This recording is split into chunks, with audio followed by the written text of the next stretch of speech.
Number 8، قربانی کیوں، اس میں کیا فائدہ ہے، کیا حکمت اس میں ہے؟ اس میں کئی حکمتیں ہیں۔ نمبر 1، اس میں اللہ کا تقرب ہے کہ جب بندہ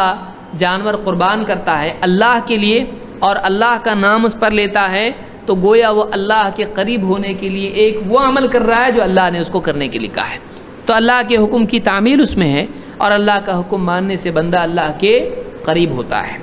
نمبر 2، اس میں ابراہیم علیہ السلام کی سنت کا احیاء ہے۔ ابراہیم علیہ السلام کا اللہ نے امتحان لیا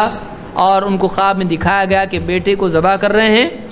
پھر اس کے بعد میں اللہ تعالیٰ نے اس کے بدلے میں ان کو ایک جانور دمبا ایک دیا، بھیڑ دیا ان کو، جس کو انہوں نے ذبح کیا۔ تو یہ ان کی سنت ہے جو آج بھی ہمارے لیے جاری رکھی گئی ہے اور آج اس کو ہم کرتے ہیں۔ تو ایک نبی کا عمل جس کو اللہ تعالیٰ نے شرف قبولیت عطا فرمایا، وہ عمل اس امت میں چلا آ رہا ہے، تو وہ اس سنت کو زندہ کرنا ہے کہ ایک آدمی اس واقعے کو یاد کرتا ہے کہ اللہ کی خاطر اپنی محبوب ترین چیز کو قربان کرنا پڑے تو آدمی کو اس کے لیے تیار ہونا چاہیے۔ جانور کا ذبیحہ علامتی طور پر ہے کہ میں جانور ذبح کر رہا ہوں، میری تمام خواہشات میں اس قربان کرنے کے لیے تیار، اگر اللہ مجھ کو حکم دے دے۔ اپنی چہیتی چیز جیسے ابراہیم علیہ السلام نے ذبح کرنے کے لیے تیار ہو گئے تھے، قربان کرنے کے لیے تیار ہو گئے تھے، میں بھی اگر اللہ حکم دے دے تو اپنی سب سے پسندیدہ چیز اللہ کی خاطر قربان کرنے کے لیے تیار ہوں۔ تو یہ اس جذبہ اور اس سنت کا احیاء ہے، اس کو زندہ کرنا ہے۔ نمبر 3، اس میں اہل و عیال پر وسعت ہوتی ہے۔ گوشت گھر میں آتا، کتنا خوش ہوتے لوگ، کھاتے پیتے ذرا عید مناتے، تو گوشت مسلمان کو گوشت نہیں رہا تو اس کو چین نہیں آتا، تو گوشت کھانا پینا اور الگ الگ ڈشز بنتی ہیں تو لوگ کھاتے پیتے ہیں اور خوش ہوتے ہیں، اور گھر والوں کو رشتہ داروں کو گوشت وغیرہ تقسیم ہوتا ہے، تو اہل و عیال کھاتے پیتے ہیں۔ تو ان دنوں میں کیا ہوتا ہے، ایک خوشی کا اور کھانے پینے کا سما ہوتا ہے، اور کیا کیا الگ الگ ڈش بنا کے لوگ کھاتے ہیں۔ تو اس میں تیسری حکمت یہ ہے کہ جانور ذبح کرنے سے جب گوشت آتا ہے تو اہل و عیال پر اس سے وسعت ہوتی ہے۔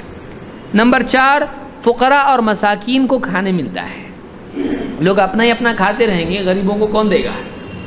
آدمی کو جب اس کے پاس بہت ہو جاتا ہے کھانے کا تب سوچتی ہے دوسرے کو بھی دینا چاہیے، اسی لیے بہت سارے لوگ کھاتے پیتے ہیں، بچاؤ بولتے کس کو دینے کا۔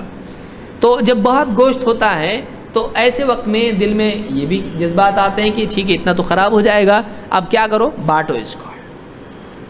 تو اس میں غریب اور فقیر، مسلمان غیر مسلم کئی ہوتے ہیں، تو آدمی وہ گوشت کیا کرتا ہے، فقراء کو مساکین کو تقسیم کرتا ہے، ان کو بھی کھانے مل جاتا ہے، تو ان کے لیے آسودگی اس میں ہوتی ہے، ان کے لیے کھانے کا سامان اس عید میں مہیا ہوتا ہے۔ نمبر 5، چوپایوں کی مسخر کیے جانے پر اللہ کا نام لے کر اظہار شکر اس میں ہے، کہ ایک آدمی جب جانور کو ذبح کرتا ہے تو اس میں اپنے جذبات کو پیش کر رہا ہے اللہ کا نام لے کر کہ اللہ جانور ہے، تو نے ہمارے تابع کیا ہے، ہم تیرا نام اس پر لے رہے ہیں، تیرا احسان مانتے کہ تو نے تابع کیا، اگر تابع نہیں ہوتا تو ہم اس کا گوشت نہیں کھا سکتے تھے۔ شیر کا گوشت کھا کے دکھاتے آپ، نہیں کھا سکتے، تو وہی آپ کا گوشت کھائے گا۔ لیکن کیا بات ہے کہ آپ جانور بڑے بڑے بکری ہے اور اس سے بڑے جانور ہیں، آپ اس کو لٹا دیتے اور ذبح کرتے اور وہ آپ کے لیے مسخر ہے، اس کا گوشت آپ کھاتے ہو، آپ کے پیٹ میں ہضم بھی ہو جاتا ہے، اس کا چمڑا آپ کے کام آتا ہے، اور اس کے کھر اور اس کے بال اور کیا کچھ نہیں ہڈیاں ہیں وہ استعمال ہوتی ہیں، کتنے فوائد اللہ نے اس میں بنائے ہیں،